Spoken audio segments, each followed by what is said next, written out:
Total बतख का 9 अंडा दिए हुए थे सेवने के लिए, जिसमें से 5 अंडा फूट गया और आप देख रहे हैं कि 5 जो है सो वो बतख है और 4 अंडा अभी तक मुर्गी जो है वो नहीं फोड़ी है।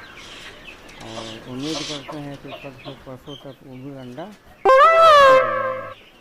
तो आप देख रहे हैं हमने बतख का अंडा दिया था और मुर्गी उसको 22 दिन से भी है और अभी सब बच्चा स्वस्थ है और सब अपने माँ के साथ घूमने में लगा हुआ है। अभी छूने का मतलब है कि मुर्गी अपने चोंच से काफ़ी भयानक हमला कर सकती है और देख रहे हैं कि फिर मुर्गी जो है बाकी बचे अंडे पे जाके बैठ गई।